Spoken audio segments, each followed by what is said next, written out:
Taemin walked through the massive doors of the Galactic Council chamber and felt very small. The room was bigger than any building he had ever seen on Earth. Crystal walls stretched up so high that he could not see the ceiling. Strange lights moved across the surfaces like living things. 12 different alien species sat in a circle around the center of the room where he would have to stand and speak. He wore his best uniform, but it looked plain next to the shining metal and glowing crystals that covered the aliens. Behind him walked Jiwoo, a military officer who had trained for 20 years to be here. Her face showed no fear, but Taemin knew she was as nervous as he was. This was the most important day in human history. The humans had worked for 50 years to get this meeting. They had learned the alien languages, built the right kind of ships, and followed all the rules the Council had made. Earth's best scientists and diplomats had prepared everything Taemin would say today. Billions of people back home were watching and hoping. "State your business," said a voice that sounded like grinding stone. It came from something that looked like a giant bug with too many legs. This was a Vorthak, one of the oldest members of the Council. Its huge eyes stared at Taemin without any emotion. Taemin stepped forward into the center of the room. His voice echoed in the vast space. "I am Ambassador Taemin of the human species. We come before this council to request membership in your alliance." A sound like breaking glass filled the room. This was how the ethereals laughed. They looked like living crystals that grew up from the floor, taller than trees and covered in sharp edges that caught the light.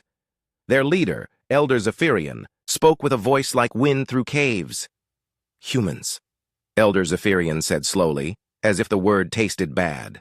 "Your species appeared yesterday in galactic terms. We have records of your planet for only a few thousand years. Most of us have existed since before your star was born." The Nexari delegate floated above its chair like a jellyfish made of pure light. When it spoke, colors flowed through its transparent body. "Your technology is primitive. You still burn chemicals to leave your planet's surface. We mastered space travel when your ancestors lived in caves." Taemin had expected this response. The humans knew they were young compared to these ancient beings, but they had prepared arguments about what they could offer. "We understand we are new to space, but we have qualities that could help the Council. We are adaptable and creative. We solve problems in new ways." "Problems?" The Vorthak clicked its mandibles together, making a sound like breaking wood. "What problems do you think we have? We have ruled this galaxy for 3,000 years. Our systems work perfectly." Another alien spoke from across the room. This one looked like a metal tree with too many branches. Its voice buzzed like electricity. "Humans fight wars among themselves. Your planet has conflicts every day. How can a species that cannot make peace with itself help us?" Jiwoo stepped forward. She had been told to stay quiet, but could not listen to this anymore. "We fight because we care about things. We protect what matters to us. That same passion makes us strong allies." The floating jellyfish pulsed with brighter colors. "Passion is a weakness. Emotion leads to poor decisions. We have evolved beyond such things." "Then maybe you have evolved beyond growing too," Jiwoo said. Her words echoed in the sudden silence. Elder Zephyrian's crystal form flashed with angry light. "You dare to suggest we are incomplete? We have achieved perfection in our domains. The ethereals control energy itself. The Vorthak command the greatest fleets. The Nexari understand time and space better than any species that has ever existed." Taemin put a hand on Jiwoo's arm to calm her. He knew this was going badly, but they had to try everything. "We offer diversity, new ideas, fresh perspectives on old challenges." "What challenges?" asked another alien from the far side of the room. This one looked like a walking cloud with too many eyes. "We have eliminated war, poverty, and disease from Council space. We have perfect efficiency in all systems. What could you possibly add?" The human ambassador reached into his coat and pulled out a small device. "May I show you something?" Several aliens made warning sounds. Weapons appeared from hidden places around the room. Energy fields crackled to life. "It is just a music player," Taemin said quickly, holding his hands up. "Music from our world." Elder Zephyrian considered this for a long moment. "Play it." The device projected sound into the vast chamber. It was a simple song from Earth played on instruments made of wood and metal. A human voice sang words about hope and love and dreams of a better tomorrow. The melody was not complex by galactic standards. No advanced technology created the sounds, but something about it filled the empty spaces in the room. When the song ended, silence stretched for many seconds. Some of the aliens seemed confused by what they had heard. Others appeared annoyed. "Noise," said the Vorthak finally. "Random vibrations with no purpose. This proves our point about human primitiveness." But one alien near the back of the room had been quiet during the whole meeting. This was a Calarian, a species that looked like a cross between a bird and a fish. It spoke now with a voice like flowing water. "The sound has patterns we do not use. Mathematical relationships that should not work but somehow do. How do they create harmony from such simple elements?" Elder Zephyrian turned toward the Calarian with obvious annoyance. "It does not matter. Humans have nothing we need. They are farmers and fighters. We are builders of civilizations." Taman felt the weight of failure settling on his shoulders. 3 generations of humans had worked toward this moment. Scientists had spent their whole lives preparing. Engineers had built ships just to get here. All of it was ending in this cold room full of beings who could not see any value in what humans offered. "We also make things," he said quietly. "We build and create and dream. We try to make tomorrow better than today." "With what result?" asked the floating jellyfish. "Your planet suffers from pollution, war, inequality, and waste. In a few hundred years, you will either destroy yourselves or solve these problems. If you survive, perhaps we will reconsider your application." The metal tree buzzed with electronic laughter. "If they survive. Most young species do not." Taman looked around the room at 12 alien faces that showed no interest in anything humans could offer. These beings controlled thousands of worlds and trillions of lives.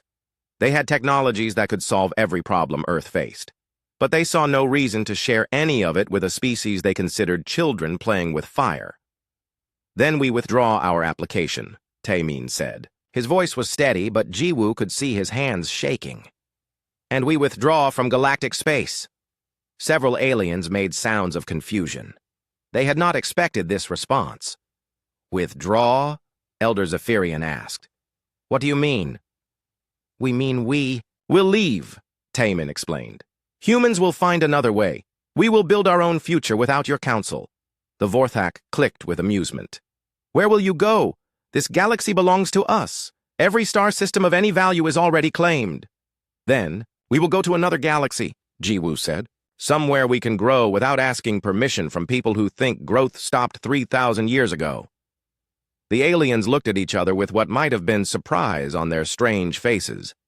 No species had ever simply walked away from the council before. Young civilizations either joined as junior members or were conquered and absorbed. The idea of leaving entirely seemed impossible to them. "You cannot survive outside council space," the floating jellyfish said. "You lack the technology, the resources, and the knowledge." "Maybe," Tamin agreed. "But we will try anyway, because trying is what humans do." He turned and walked toward the massive doors. Jiwoo followed him without looking back. Their footsteps echoed in the enormous chamber as they left behind the most powerful beings in the galaxy. Behind them, the aliens sat in confused silence, already forgetting about the small species that had asked for so little and been given nothing at all. Commander Wu Jin stood on the bridge of the Aegis and watched humanity pack up everything they had ever built in space. 50 years had passed since Taemin and Jiwoo walked out of the council chamber. 50 years of the hardest work any species had ever attempted. The view screen showed thousands of ships stretching away into the darkness. Not just warships, but entire cities that had been pulled apart and rebuilt as mobile colonies, mining stations that had been turned into factory ships, research facilities that now moved between stars. Everything humans had built in their home system was leaving with them. "Status report," Wu Jin said to his crew. Captain So Young checked her screens. "All ships report ready, Commander. The convoy includes 800 colony vessels, 300 manufacturing ships, 200 research platforms, and 500 military escorts." Dr. Minho looked up from his console near the back of the bridge. The quantum drive is stable. We can maintain this fleet formation for the entire journey to Andromeda. Wu Jin nodded, but felt the weight of what they were attempting.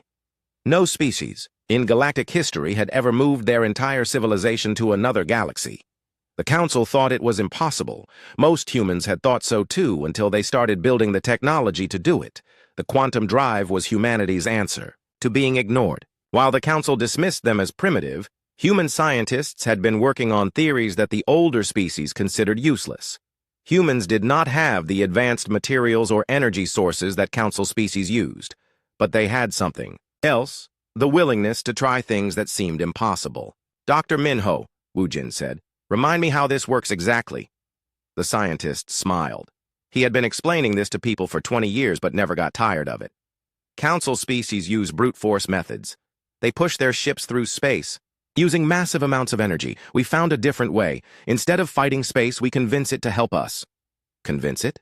Quantum mechanics says that reality is flexible at the smallest levels. Most species ignore this because the effects are too small to matter, but we built machines that work at those tiny scales. We ask space itself to bend around us. It takes much less energy than forcing our way through. Captain So-Young shook her head. I still do not understand how asking nicely makes space cooperate. The same way music works, Dr. Minho explained. Individual notes are just vibrations, but when you combine them in the right patterns, they create something beautiful. We found the right patterns to make space sing for us. On his screen, Wu Jin could see the convoy beginning to move. 800 ships carrying 12 million humans and everything they needed to build a new civilization. The largest migration in the history of life in the galaxy was starting. Behind them, automated beacons would broadcast a message to anyone who came looking for humans. The message was simple. We have left to build something better. Do not follow us. 50 light-years away, sensor operator Kyung-soo sat at his post on monitor station Zeta 7 and watched his instruments register something impossible. The station was one of hundreds that the Council used to watch for threats or unusual activity. Kyung-soo had been doing this job for 15 years and had never seen anything like what his screens were showing him. Supervisor, he called to the alien in charge of the station, I have massive displacement readings from the human home system. The supervisor was an Exari, one of the floating jellyfish beings. It drifted over to Kyung-soo's console and examined the data. Colors flowed through its transparent body as it thought. Your instruments are malfunctioning, the supervisor said finally. These readings suggest the movement of an entire civilization. No species has that capability. I ran diagnostics 3 times, Kyung-soo replied. The instruments are working perfectly. Something huge is leaving human space and heading for the galactic edge. The Nexari supervisor pulsed with annoyed colors. Impossible. File a maintenance request and recalibrate your sensors. But Kyung-soo had been watching space for too long to ignore what he was seeing. The signature was unlike anything in Council records. Whatever the humans were doing, they had developed technology that worked in ways no one had seen before. 3 months later, the readings became impossible to ignore. Every monitoring station in that sector was detecting the same thing. An enormous fleet of human ships was moving toward the edge of the galaxy using some kind of propulsion that did not appear in any Council database. Back on the Council station, the same aliens who had dismissed humanity 50 years earlier found themselves in an emergency session. Elder Zephyrian's crystal form flickered with confused lights as reports poured in from across their territory. They are actually leaving, the Vorthak representative said, its mandibles clicking with disbelief. The entire human species is departing our galaxy. Let them go, said the metal tree alien whose voice buzzed with electronic noise. They were of no value anyway. Their departure changes nothing. But other reports were starting to arrive that made some Council members uncomfortable. Human workers in Council space were leaving their jobs to join the exodus. Human-built facilities were being abandoned or dismantled. Trade routes that humans had established were closing down. The Kalarian representative, the birdfish creature that had shown interest in human music, spoke carefully. Our economic analysis shows that human departure will create disruptions. They performed many functions we had not properly cataloged. What functions? Elder Zephyrian asked impatiently. They were maintenance workers and farmers, easily replaced. They were also inventors, mediators, and problem solvers, the Calarian replied. Many council species relied on human innovations. To improve their systems, humans had a talent for seeing solutions that others missed. Dr. Acha watched this conversation from the human embassy ship that was preparing to leave with the main fleet. She had spent 30 years studying alien psychology and had predicted exactly how the council would react. They would not understand what they were losing until it was gone. Her screens showed messages pouring in from across council space. Human colonies were packing up and departing. Human research teams were taking their work with them. Human businesses were closing their doors and moving to the convoy. Admiral Dong Hyun, she said to the military commander beside her, they still do not see it. See what?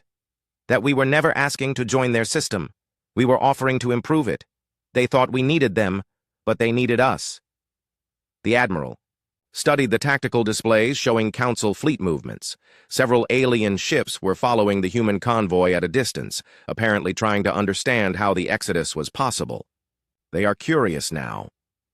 Curious but not concerned. They think losing us will be inconvenient, not catastrophic. They have no idea how much of their civilization depended on human contributions. On the bridge of the Aegis, Commander Wu Jin received the final reports from human settlements throughout council space. The last evacuation ships were joining the convoy. After 70 years of building a presence in the galaxy, humans were leaving nothing behind except empty buildings and closed trade routes. All ships report ready for final acceleration, Captain So Young announced. We are clear of council. Sensor range. Dr. Minho activated the enhanced quantum drive that would carry them between galaxies.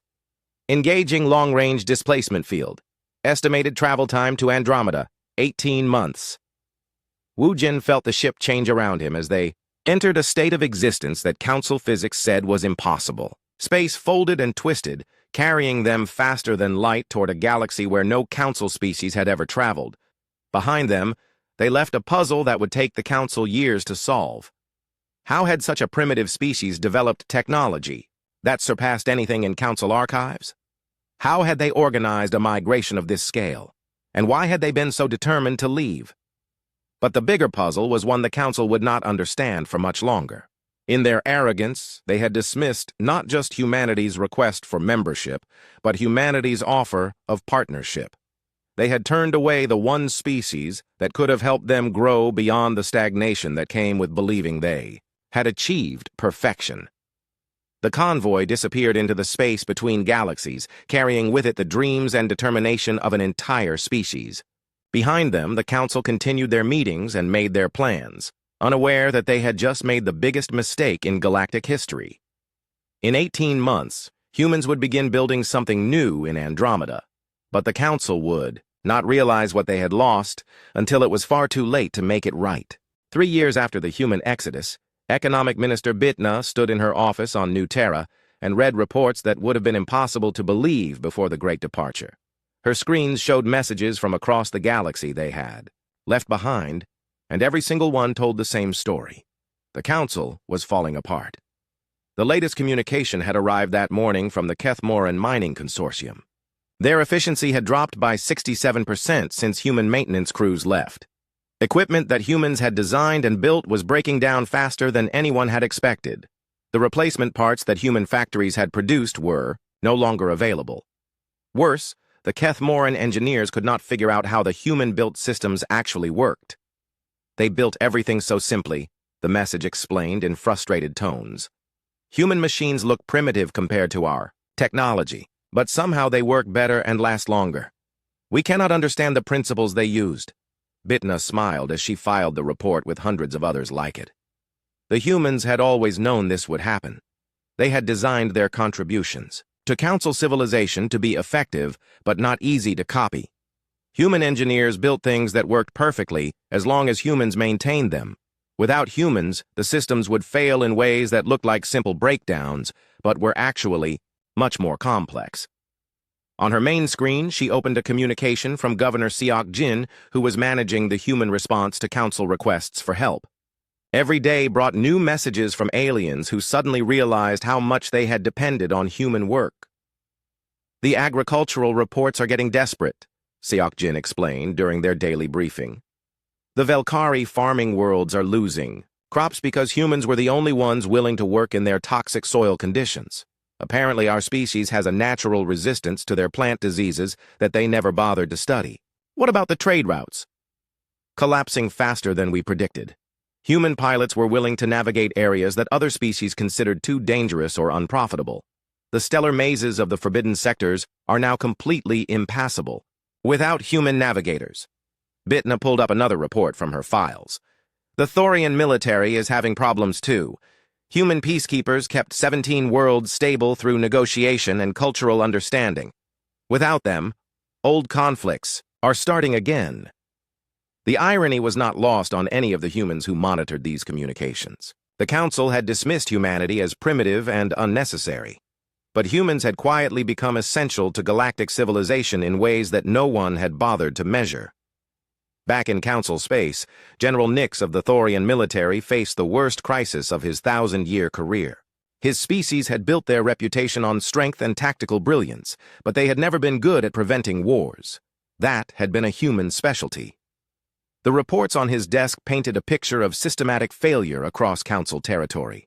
On Viridian Prime, 2 trade guilds were fighting over shipping rights that humans had mediated for 30 years.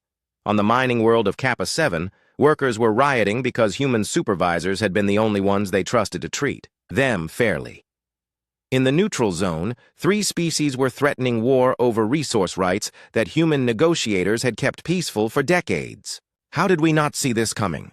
General Nix asked his intelligence chief. We did not track human contributions systematically, the aide replied. They were classified as minor support personnel. No one realized how many critical functions they performed. Support personnel do not prevent wars.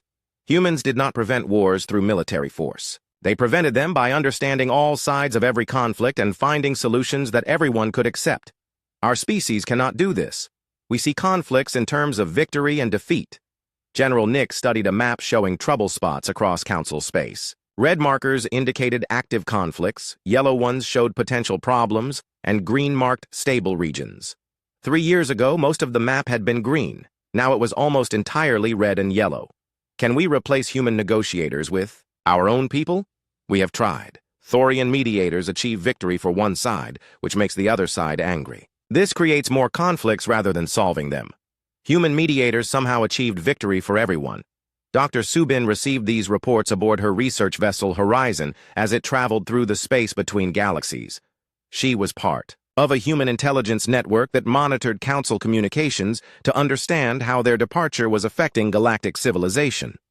Her specialty was xenosociology, the study of how different alien cultures interacted. Before the Exodus, she had written papers predicting exactly what was happening now. The Council species had evolved to excel in specific areas, but they had lost the ability to adapt and grow. Humans filled that gap by being naturally flexible and creative. Dr. Subin, her research assistant called from across the laboratory, "We are receiving a priority communication from the Alcaran Cybernetic Collective." She looked up with interest. The Alcaran were one of the most advanced Council species, beings who had replaced their biological bodies with sophisticated machines. They rarely communicated with anyone and had never acknowledged human existence before. The message was brief but significant. Analysis complete. Human departure has cascaded into total systemic failure. Galactic civilization requires human return for survival. Please respond. Dr. Subin stared at the message for several minutes. The Alcaran had finally done what no other Council species had attempted, a complete analysis of human contributions to galactic society. Their computer minds had calculated something that biological intelligence had missed. She composed a simple reply. Message received and noted. Then she added it to her files and continued her work. The humans had no intention of returning to save a civilization that had rejected them. But it was interesting to know that at least one Council species finally understood what they had lost. On the Council station, Councillor Velthara of the Zephyrite Collective presented the latest economic analysis to an emergency session. The insectoid being's chittering voice carried undertones of panic that her species had not expressed for centuries. "The Moran trade routes have completely collapsed," she reported to the assembled aliens. Human pilots were apparently the only ones willing to navigate the quantum storms in that region. Without them, we have lost access to rare materials from 17 star systems. Elder Zephyrian's crystal form pulsed with frustrated energy. How did one minor species become so integral to our operations? They were not integral to any single operation, Velthera explained. They were integral to the connections between operations. Humans specialized in solving problems that crossed species boundaries. They made our different civilizations work. Together, the Vorthak representative clicked its mandibles with growing agitation. We functioned perfectly before humans appeared. We can function perfectly without them. That was 3,000 years ago, the floating Nexari delegate pointed out. Our civilization has grown more complex since then. We have become interdependent in ways we did not plan. Humans managed those interdependencies so well that we forgot they existed. Another alien spoke from across the chamber. This was a Drakmari, a species that looked like living metal with too many sharp edges. Perhaps we should contact them, offer them better terms for returning. Contact them how? Elder Zephyrian asked. They have left our galaxy entirely. We do not even know where they went. Dr. Subin could have told them that human settlements were spreading across 12 star systems in Andromeda, building cities that floated on crystallized energy and establishing trade relationships with alien species the Council had never discovered. But the Council had not bothered to ask humans about their plans before dismissing them. The session continued for hours as Council members tried to understand how their perfect system had become so dependent on a species they had considered unimportant. The mathematics were clear. Galactic civilization was failing without human participation, but the psychology was impossible for them to grasp.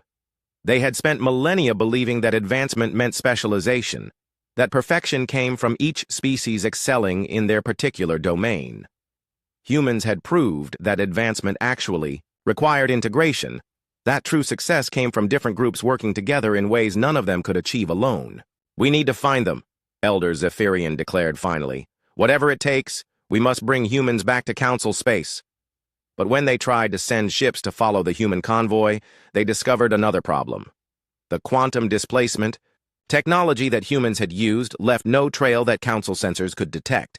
The humans had not just left the galaxy, they had disappeared as completely as if they had never existed. On New Terra, Governor Siok Jin read the intercepts of Council communications and shook his head. Even now, facing the collapse of everything they had built, the aliens still did not understand the real lesson.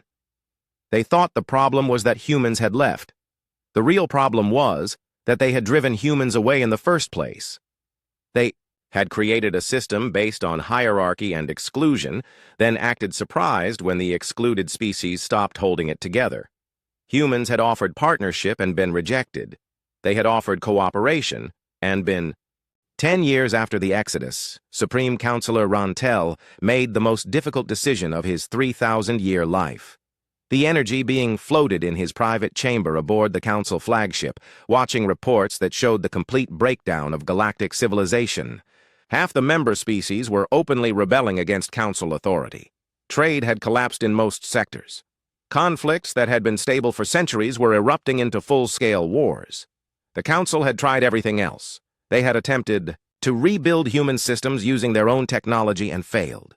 They had offered massive rewards to any species that could replace human functions and found no takers. They had even tried to recreate human innovations by studying the equipment left behind, but somehow nothing worked the same way when non-humans built it. Prepare the diplomatic fleet, Rantel commanded his aide. All 12 Council species. We'll send representatives. We are going to find the humans and bring them back. The aide, a crystalline being that sparkled with nervous energy, flickered with uncertainty. Supreme Counselor, our long-range sensors have detected no trace of human activity. They appear to have left our galaxy entirely. Then we will search other galaxies. The nearest one is Andromeda. If they went anywhere, they went there. That is a journey of unprecedented distance, Supreme Counselor. No Council fleet has ever traveled between galaxies. Rantel pulsed with determined light. These are unprecedented circumstances. We will make the journey because we must. Without humans, our civilization will not survive another decade. 3 months later, the largest diplomatic mission in Council history, departed for Andromeda. 12 massive ships, each representing one of the member species, carried the most powerful beings in the galaxy on a journey they had never imagined making. The trip would take 8 months, using their most advanced propulsion systems. Ambassador Yeon Su received the alert about Council ships entering the Andromeda Galaxy while she was reviewing construction reports from New Seoul. The human capital, world, was nearing completion, its floating cities powered by energy sources that the Council had never learned to harness. Around it, 17 other worlds hosted the growing Andromeda Collective, an alliance that now included species the Council had never bothered to contact. They are requesting permission to approach New Seoul, her aide reported. All 12 Council species are represented. This appears to be a formal diplomatic mission of the highest level. Yeon-su smiled. She had been expecting this visit for years. Human intelligence networks had been monitoring Council space and tracking the accelerating collapse of their civilization. The question was not whether they would come begging for help, but how long their pride would delay them. Grant them permission to enter orbit, she instructed. Schedule a meeting for tomorrow. Make sure Fleet Admiral Junho is present with an appropriate escort. The next day, the Council representatives found themselves aboard a human station that defied everything they thought they knew about technology. The corridors seemed to be made of crystallized light that provided both structure and illumination. Gravity fields allowed people to walk on walls and ceilings without discomfort. The entire station hummed with energy that felt alive and responsive. Supreme. Counselor Rantel led the delegation, his energy form flickering with emotions he had not felt for centuries. Behind him came Elder Zephyrian, the Vorthak representative, the Nexari delegate, and 8 other beings who had once considered themselves the masters of the galaxy. Ambassador Yeon-su met them in a conference room that overlooked New Seoul. Through the transparent walls, the Council representatives could see impossible architecture stretching across the planet's surface. Cities floated in the sky, connected by bridges of pure energy. Space elevators reached beyond the atmosphere to orbital rings that sparkled with collected starlight. "Welcome to the Andromeda Collective," Yeon-su said politely. "I understand you have traveled a long way to see us." Fleet Admiral Junho stood behind her with 3 human officers. Their uniforms were simple compared to the elaborate decorations worn by Council species, but something about their bearing suggested capabilities that made the visitors uncomfortable. Elder Zephyrian spoke first, his crystal form flickering with what might have been embarrassment. "We have come to offer humans full membership in the Galactic Council, immediate inclusion in all decisions, access to our complete technology databases. Also territorial rights," the Vorthak representative added quickly. "Your species would be granted administrative control over any sectors you choose to govern. And economic partnerships," the Nexari delegate said, its jellyfish body pulsing with urgent colors. "Humans would receive a 40% share of all Council trade revenues." Yeon-su listened to the offers with polite attention. When they finished, she smiled in a way that reminded them unpleasantly of how Taemin had smiled 60 years earlier. "You misunderstand our situation," she said gently. "We are not interested in joining your council." The silence that followed was broken only by the soft humming of human technology around them. Through the windows, they could see human children playing in gardens that floated freely in the air, held up by gravity fields that Council science said were impossible. "What do you want?" Supreme Counselor Rantel asked finally. His energy form had dimmed with something that looked like desperation. President Dahai entered the conference room before Yeon-su could answer. The human leader was a small woman who wore no decorations or symbols of authority, but every council representative could sense the power she carried. Behind her came Dr. Hae-won, humanity's lead diplomat, and several other officials. "We want nothing from you," President Dahai said simply. "We have built something better." She gestured toward the windows where the council representatives could see ships moving between the floating cities. The vessels moved with a grace and efficiency that made council technology look clumsy by comparison. More importantly, the ships carried beings that the council had never seen before. "Our alliance includes 17 species," Dr. Hae-won explained. "Most of them are civilizations that your council never bothered to contact. You classified them as too primitive or too distant to matter. A new voice spoke from the back of the room. The Kelthani Crystal Singers, whose music heals psychological trauma across species boundaries. The Morphic Builders, who grow cities instead of constructing them. The Void Dancers, who taught us to harness dark matter itself. The speaker was Dr. Haywan's assistant, a being that looked like living crystal but moved with fluid grace. This was one of the Kelthani that humans had discovered in a distant arm of Andromeda, a species that the Council's surveys had dismissed as non-intelligent. Elder Zephyrian stared at the crystal singer with confusion. "Your energy patterns are impossible. How do you exist in that form?" "The same way humans exist in their form," the Kelthani replied. "We are what we are. Humans understood this without needing to change us or classify us according to your standards." The Thuvalan military attaché, a proud warrior species that had accompanied the delegation, watched human children playing through the windows and felt something he had never experienced before: shame. His people had mocked human weakness and compassion, but these beings had turned their empathy into a strength that surpassed anything the Council had achieved. "What do you require for your return?" the Thuvalan asked quietly. Fleet Admiral Jun Ho stepped forward. His ships were visible through the windows, sleek vessels that moved between dimensions as easily as they moved through space. "Return to what? A civilization that is collapsing because it never learned to grow beyond its original limitations?" "We can offer you leadership positions," Supreme Counselor Rontel said urgently. "Humans could guide Council policy. Direct our development." "You mean you want us to fix the problems you created by rejecting us in the first place?" President Dahai observed. "You want us to return to a system that failed because it was built on hierarchy and exclusion, and somehow make it work." Dr. Hay-1 activated a holographic display that showed the current state of Council space. Red zones marked areas of conflict, yellow showed economic collapse, and green indicated stability. Almost the entire map was red or yellow. "Your civilization is failing because it was designed to fail," she explained. "You created a system where each species specialized in one area and ignored everything else. When the connections between specializations broke down, the whole structure collapsed. We can rebuild those connections," Elder Zephyrian insisted. "With human help, we can restore the old stability." "The old stability was an illusion," Yonsu said firmly. "It only worked because humans were quietly holding it together without you realizing it. If we returned now, we would just be patching a fundamentally broken system." Through the windows, the Council representatives could see the reality of what humans had built instead.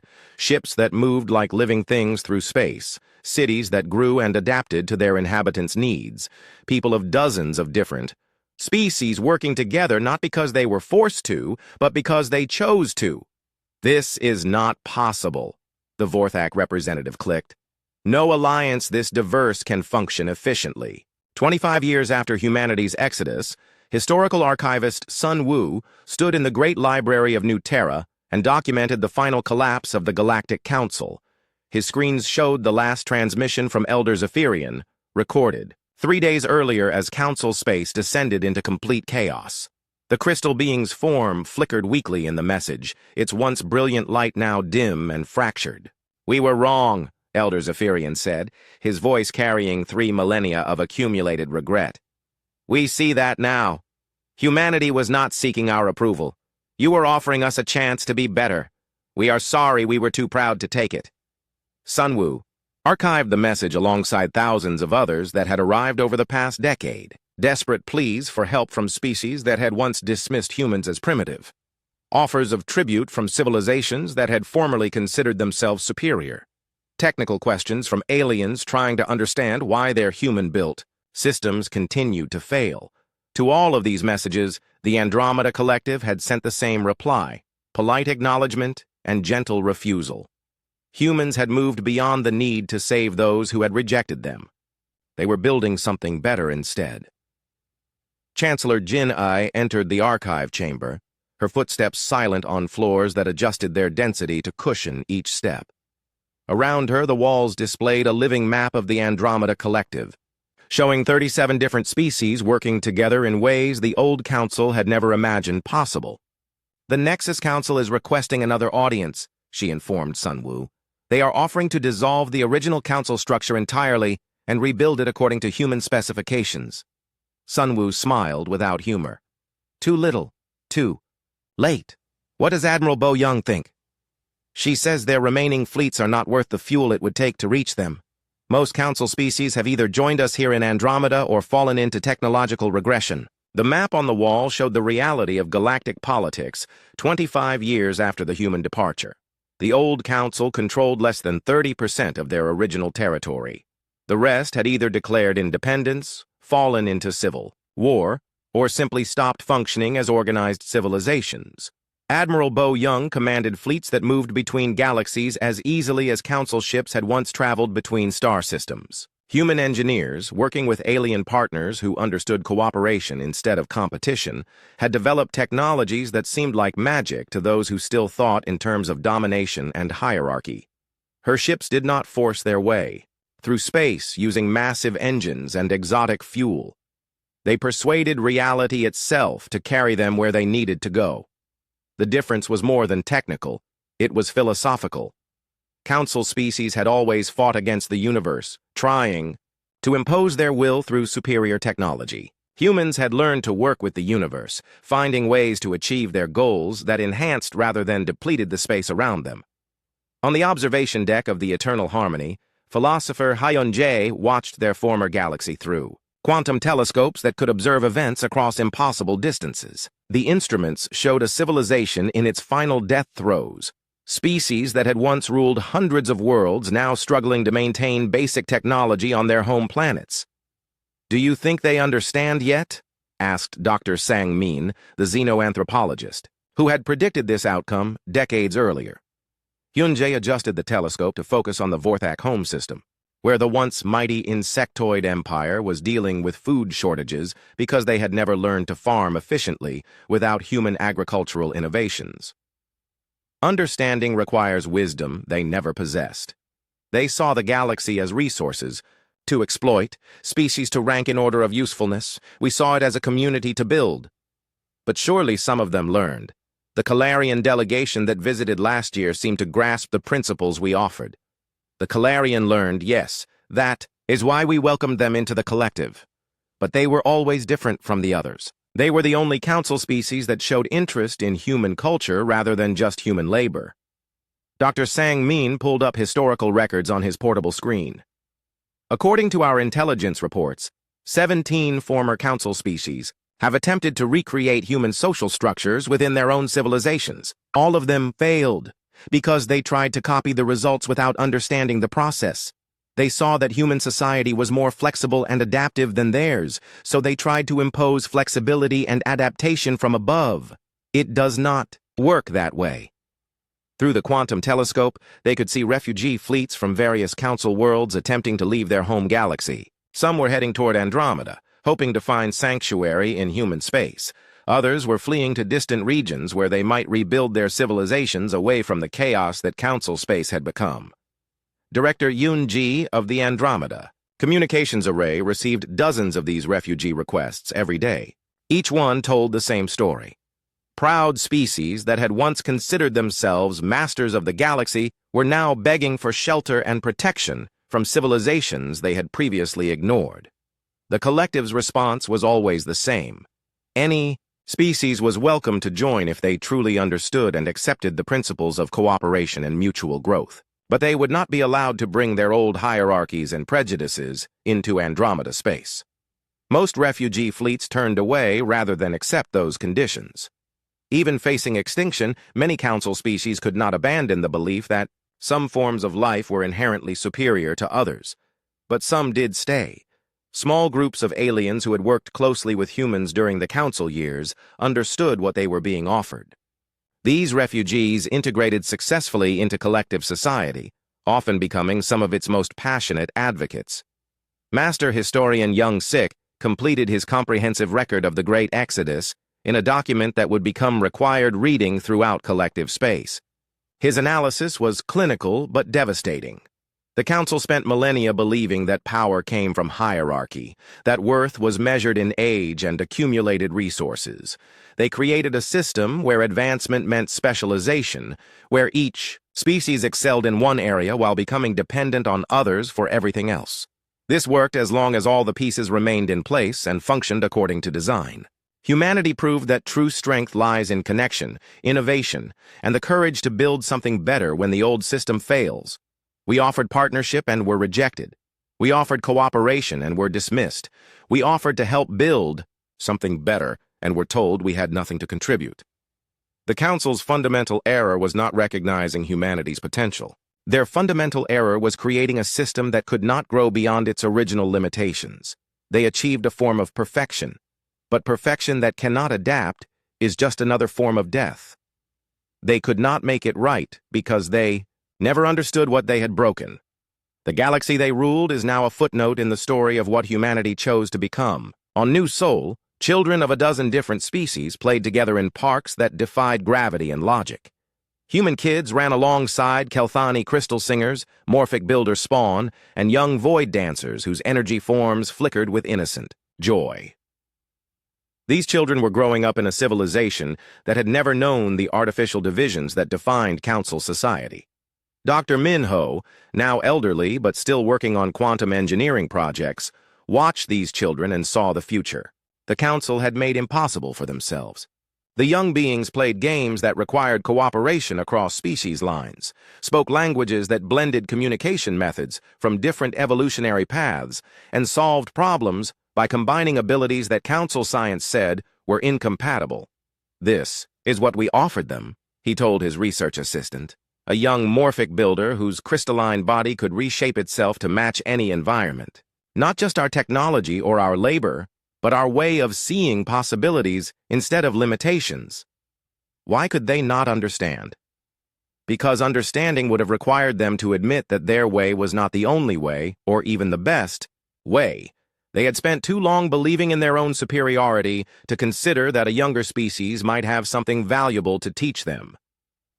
The final Council transmission reached Andromeda space on the 25th anniversary of humanity's departure. It was not an official message from any government or organization. Instead, it came from individual beings throughout former Council territory who had somehow obtained communication equipment capable of reaching another galaxy. The messages were personal testimonies from aliens who had worked with humans during the Council years, engineers who remembered human creativity, soldiers who recalled human courage, teachers who had learned about human curiosity and wonder. "We did not know what we had until it was gone," one message said. "Humans made everything work better, but so quietly that we thought it happened by itself." "They never tried to change us," another transmission explained. "They just showed us that change was possible if we wanted it. We were too afraid to want it." "The galaxy is dark now," a final message concluded, "not because the stars went out, but because the connections between them were broken. Humans were the light that helped us see each other,